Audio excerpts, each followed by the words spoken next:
안녕하세요. 다산에듀 원장 이재현입니다. 이번 강의에서는 동기발전기 중에서 어떠한 네 가지에 대해서 알아보겠습니다. 하나는 동기발전기의 유기기 전력, 두 번째는 파형을 정연파로 하기 위한 채택 방법이 되겠고요. 세 번째는 동기발전기의 전기자 반작용, 네 번째는 이 권선을 상별 접속에 따른 전력에 대해서 알아보겠습니다. 총 네 가지입니다. 그 중에 첫 번째는 유기기 전력이 되겠습니다. 동기발전기의 유기기 전력. 패러데이 렌즈의 전자 유도 법칙에 의해서 여러분들이 유기기 전력이라고 하는 것은 마이너스 n dt d 파이로 쓸 수가 있습니다. 그럼 여기에서 크기만을 우리가 알아보자면 n dt d 파이다라고 쓸 수 있겠죠.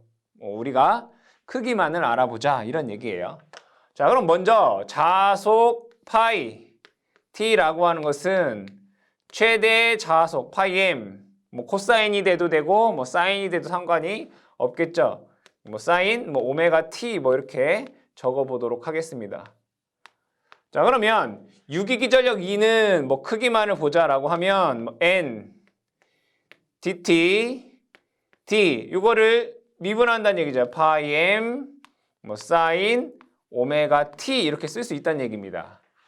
그럼 여기에서 사인 오메가 t를 시간 t에 대해서 미분하게 되면 오메가 코사인 오메가 t가 됩니다. 그래서 얘를 오메가 n 파이 m 코사인 오메가 t다 라고 쓸 수가 있고, 얘를 다시 한번 적게 되면 2 파이 f n 파이 m 코사인 오메가 t다 라고 쓸 수 있습니다. 그럼 여기에서 보니까 얘는 코사인 앞에 있는 것은 최대값이 되겠습니다. 그렇죠? 최대값. 그러면 실효값은 최대값을 루트 2로 나눈 값이 됩니다. 그래서 2는 루트 2로 나누면 루트 2에 2 파이 f n 파이 m 이렇게 되겠네요.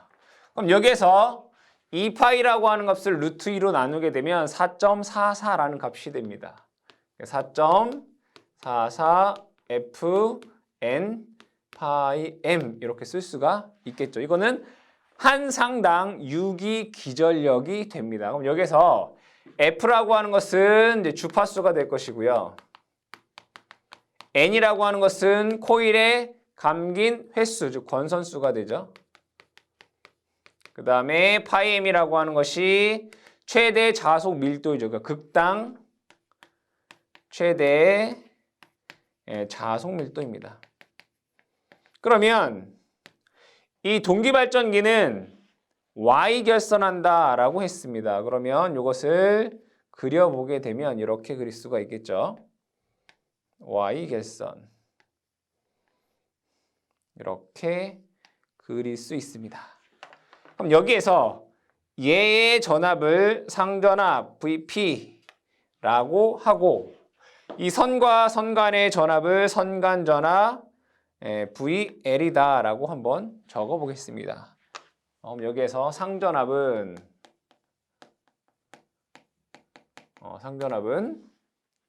여기서 여기에 걸리는 전압, 그게 VP 4.44 FN 파이 M 이렇게 쓸 수가 있겠고요. 선간 전압은 VL. Y 결선에서 선간 전압은 상전압의 루트 3배가 크고 위상은 30도가 앞섭니다. 그럼 루트 3배가 된다는 얘기가 되겠죠. 그래서 4.44 루트 3의 F에 N에 파이 M 볼트다라고 하는 값을 얻을 수 있습니다. 그래서 여러분들이 동기발전기 유기기 전력을 얘기할 때 상전압을 묻는 건지 선간 전압을 묻는 건지 확인하셔서 그 값을 구해주시면 되겠습니다. 두 번째로는 파형을 개선하기 위한, 파형을 정연파로 하기 위한 방법, 채택 방법 이렇게 되겠죠. 파형을 정연파로 하기 위한 방법. 그러면 정연파가 되기 위해서는 고조파를 제거해 주시면 되겠죠. 첫 번째가 매극, 매상, 슬로스. 우리 매극, 매상, 슬로스를 기호로 Q라고 쓰죠. 매극, 매상, 슬로스를 크게 한다. 크게 한다. 그러면 매극, 매상, 슬로스를 크게 할 경우에 제거할 수 있는 고조파의 수가 증가하게 됩니다. 그래서 얘는 고조파를 제거 가능하다.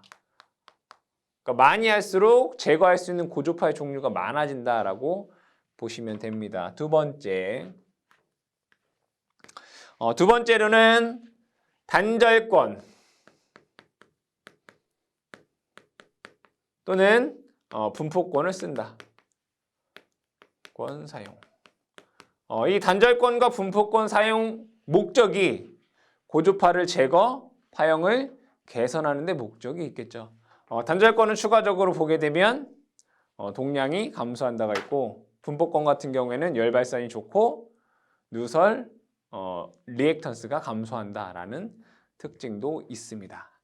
세 번째, 슬롯을 채용한다.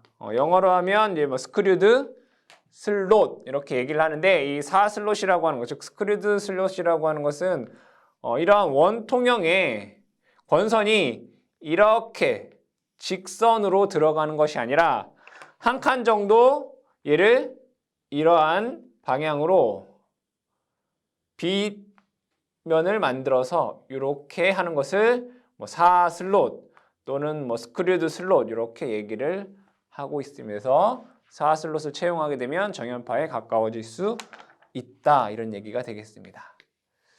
네 번째로는 공극의 크기를 크게 한다. 공극의 크기를 크게 한다. 공극의 크기를 크게 하게 되면 어떠한 이점이 있겠습니까? 전기자 반작용이 줄어들겠죠. 전기자 반작용 감소. 전기자 반작용이 감소하게 되면 정연파를 유지할 수 있다. 이렇게 보시면 되겠습니다. 그래서 네 가지 정도 여러분들이 기억해 주시면 되겠습니다. 세 번째는 동기발전기의 전기자 반작용입니다. 이 전기자 반작용이라고 하는 것은 전기자에 흐르는 전류에 의한 자속이 주자속, 즉 계자에서 생산된 자속에 영향을 주는 그러한 현상을 전기자 반작용이다라고 얘기를 합니다. 이 동기발전기에서는 부하가 동상, 지상, 진상이냐에 따라서 이 전기자 반작용이 달라지게 됩니다. 즉, 교류에서는 저항도 있고 유도성 리액턴스도 있고 용량성 리액턴스도 있습니다. 즉, 이러한 부하의 종류에 따라서 전기자 반작용이 달라진다. 그것에 대한 내용을 한번 알아보겠습니다. 보시게 되면 여기 발전기에서 생산된 유기기 전력이 E가 되겠고요. 여기가 부하 전류입니다. 그럼 이 부하의 종류에 따라서 얘가 저항 부하이냐 또는 유도성 부하이냐, C, 용량성 부하이냐에 따라서 전기자 반작용이 달라진다는 얘기죠. 여기에 가해주는 여기에 있는 공극의 자속이 변화하더라. 그 내용을 각 부하별로 보겠습니다. 첫 번째는 저항 부하, R 부하일 때입니다. 이 R 부하일 때는 전압의 위상과 전류의 위상이 동상입니다. 그럼 여기에서 동기발전기는 실제로는 계자가 회전을 합니다. 동기발전기는 계자가 회전을 합니다. 근데 여러분들의 이해를 돕기 위해서 전기자가 회전한다라고 우리가 얘기하고 정의하고 설명을 하겠습니다. 그럼 여기에서 반시계 방향으로 도체가 이렇게 회전한다라고 보죠. 그럼 여기에 이 도체에서 보시게 되면 분명히 전기자에 의한 N극은 자속의 방향이 이렇게 됩니다. 이런 방향이 되겠죠. 그럼 플레밍의 오른손 법칙에 의해서 자속의 방향은 위 방향이 되겠고요. 힘의 방향은 왼쪽이 됩니다. 그럼 여기에서 전류는 들어가는 방향이 된다라는 것을 알 수 있습니다. 그럼 여기에서 얘를 X 이렇게 쳐보도록 하죠. 그리고 S극에서는 자속의 방향은 자속의 방향은 S극은 들어가는 방향이죠. 이렇게. 그렇죠? 그럼 자속의 방향은 이렇게 되고요.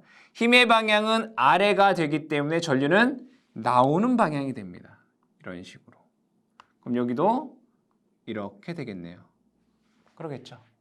그럼 여기에서 한번 보도록 할게요.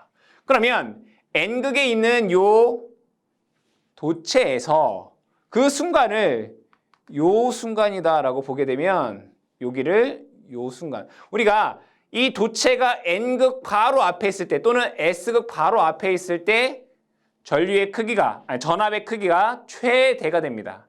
전압의 크기가 최대가 된다. 즉 N극 바로 앞에 있을 때 또는 S극 바로 앞에 있을 때 도체에 유기되는 유기기전력은 최대가 된다는 얘기죠.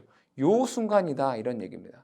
그러면 이 양의 주기일 때는 전류가 들어가는 방향이다 라고 보고 음의 주기일 때는 전류가 나오는 방향이다. 언제? 최대일 때. 이것만 여러분들이 생각을 해 주시면 됩니다. 그러면 N극과 S극이 그 반이 되는 여기가 2분의 파이가 되는 거죠. 여기가 2분의 파이입니다.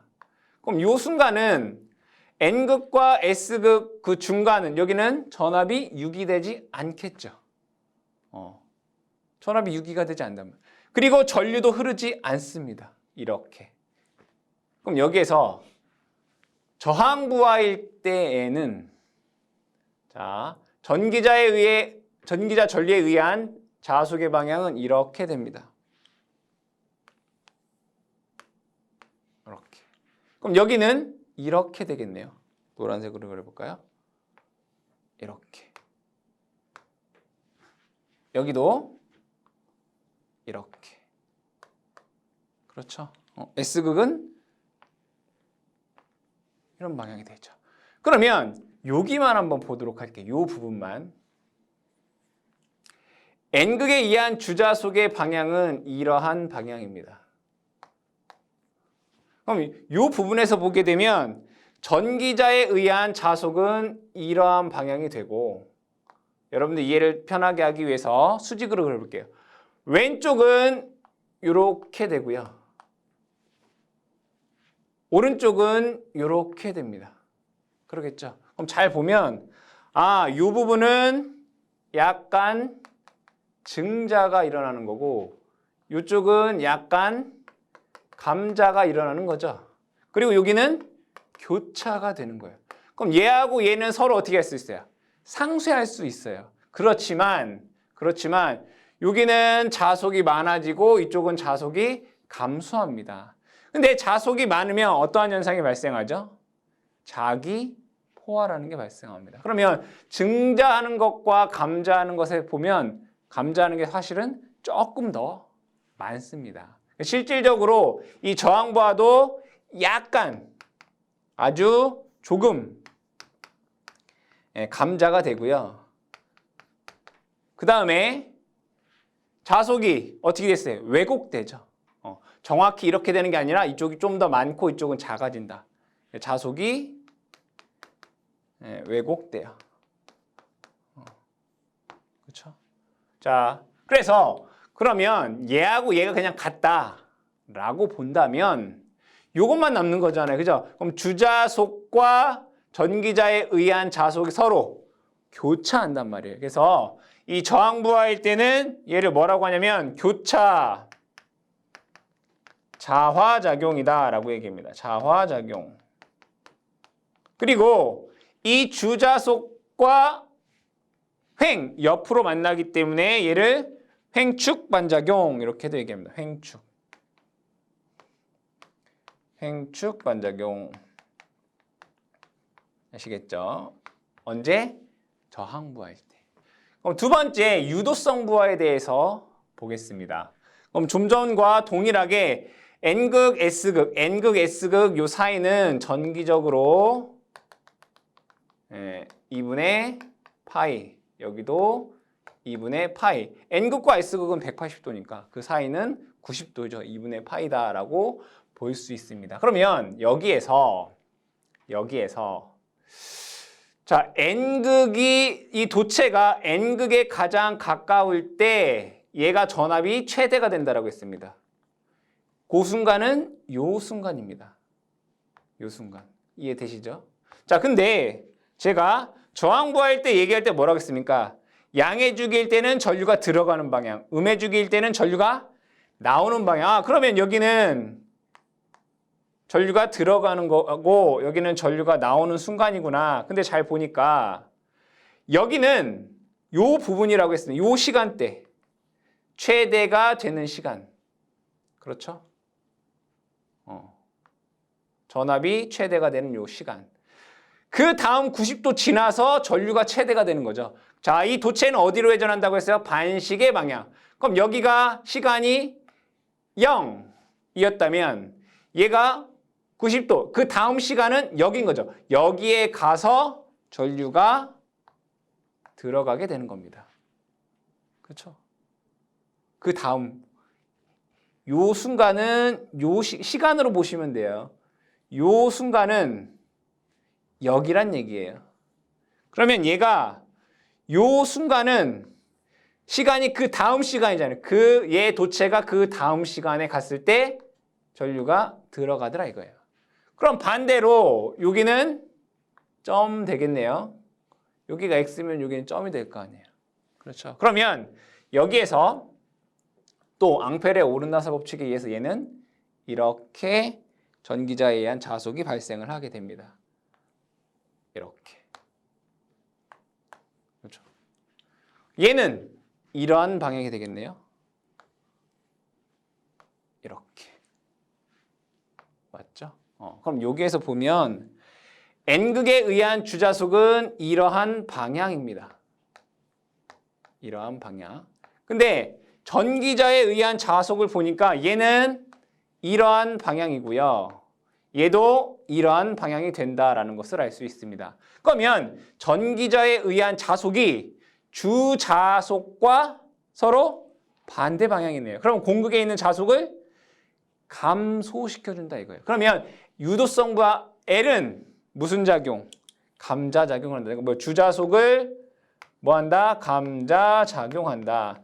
이때 주자속과 전기자에 의한 자속의 축이 어때요? 같죠? 얘를 다르게 뭐 직축 반작용 이렇게 얘기를 합니다.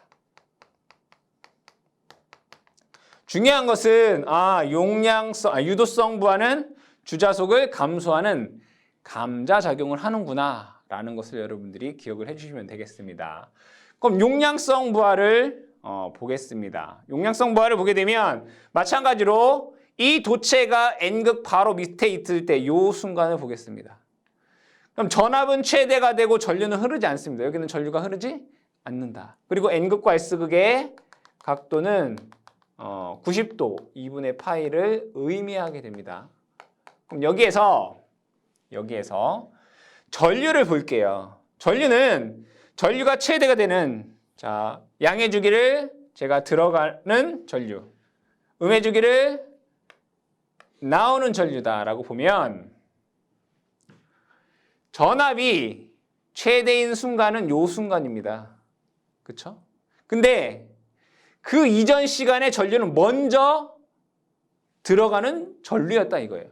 그러면 얘가 오기 전 2분의 파이에서 먼저 들어가는 전류였다 이거예요.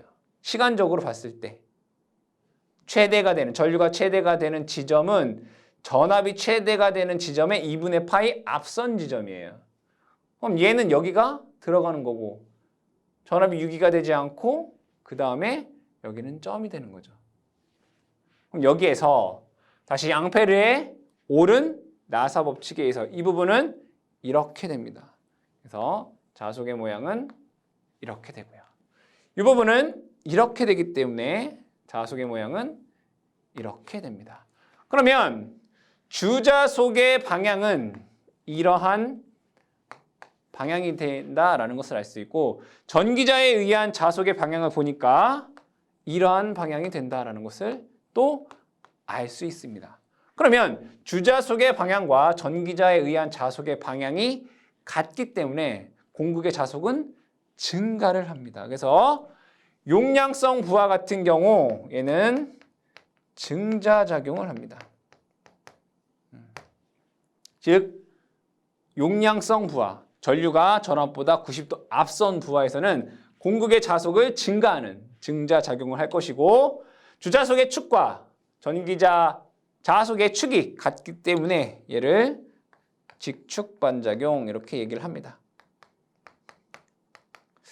다시 한번 정리해서 얘기를 해보자면 저항 같은 경우에는 저항 부하에서는 전압과 전류의 위상이 같기 때문에 이러한 파형이 나온다라는 것을 알 수가 있겠고요. 주자속과 전기자에 의한 자속이 서로 어떻게 돼요? 크로스되죠. 그래서 교차 자화작용, 횡축 반작용 이렇게 얘기할 수 있고 유도성 부하 같은 경우에는 전류가 전압보다 90도가 느립니다. 그래서 이러한 파형이 된다라는 것을 알 수 있고 이 유도성 부하에서는 주자속을 감소한다. 그래서 감자작용, 직축 반작용 이렇게 얘기할 수 있겠고요. 용량성 부하 같은 경우에는 전류가 전압보다 90도가 앞섭니다. 그래서 전류의 방향이 이와 같이 된다라는 것을 알 수 있고 주자속과 전기자 전류에 의한 자속의 방향이 같기 때문에 공극의 자속은 증가를 하게 됩니다. 그래서 얘를 증자작용, 축이 같으므로 직축 반작용 이렇게 얘기할 수 있습니다. 그럼 이것을 표로 보시게 되면 저항부하, 전압과 전류 위상이 동상일 때 발전기는 교차 자화작용 이렇게 쓸 수가 있겠고요. L부하는 지상, 전류가 90도 느릴 때 주자속을 감소하기 때문에 얘는 감자작용 이렇게 쓸 수가 있겠고 C부하, 진상, 전류가 90도 앞섰을 때 공구의 자속을 증가하기 때문에 얘를 증자작용 이렇게 쓸 수가 있습니다. 얘는 횡축, 얘는 직축, 얘도 똑같이 직축 이렇게 쓸 수 있겠죠. 그러면 우리가 공부했었을 때 발전기와 전동기는 항상 어떻다고 했나요? 반대다라고 얘기를 했습니다. 근데 저항부하에서는 사실 반대될 게 없죠. 그래서 얘는 똑같이 교차 자화작용이다라고 얘기를 하고요. L과 C가 반대로 됩니다. 동기전동기에서는 L부하에서는 증자작용이 일어나고 C부하에서는 감자작용이 일어납니다. 그래서 여러분들이 한 가지만 발전기만 잘 기억해 두시고 전동기는 반대다라고 여러분들이 기억을 해 두시면 쉽게 암기하실 수가 있겠습니다. 네 번째는 상간 접속에 따른 전력에 대해서 알아보겠습니다. 여기에서는 여러분들이 세 가지만 명확하게 알고 계시면 됩니다. 회로 이론에서 여러분들이 공부하셨던 먼저 Y결선 같은 경우에는 Y결선은 선간전압은 상전압의 루트 3배이고 선전류는 상전류와 같다. 이 내용이 아주 중요합니다. 이거 기억해 두셔야 되겠죠. 자, 그 다음에 델타 결선 같은 경우에는 델타 결선에서는 선간전압과 상전압은 같습니다. 근데 선전류는 상전류의 루트 3배가 됩니다. 이것도 여러분들이 잘 기억하셔야 되겠다.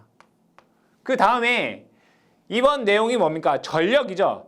삼상전력에서 여러분들이 기억하셔야 되는 전력 P, P상전력이라고 해보겠습니다. P는 루트 3 곱하기 선간전압 곱하기 선전류입니다. 여러분들 이걸 잘 기억하셔야 돼요. 삼상전력은 루트 3 선간전압 곱하기 선전류입니다. 얘를 다시 쓰게 되면 3 곱하기 VPIP라고 쓸 수 있습니다. 얘는 3 곱하기 상전압 상전류입니다. 아시겠죠? 이거 여러분들 잘 기억하셔야 되는데 여기에서는 우리가 얘기할 거 이렇게 얘기할 겁니다. 전력은 루트 3 곱하기 선간전압 곱하기 선전류 이걸로 얘기하겠다 이런 얘기입니다. 그러면 여기에 총 6가지 종류가 있는데 각각에 대한 전력을 하나씩 얘기해 보겠습니다. 그럼 여기에서 먼저 Y입니다. Y는 코일이 지금 직렬로 2개가 연결되어 있네요. 2개가.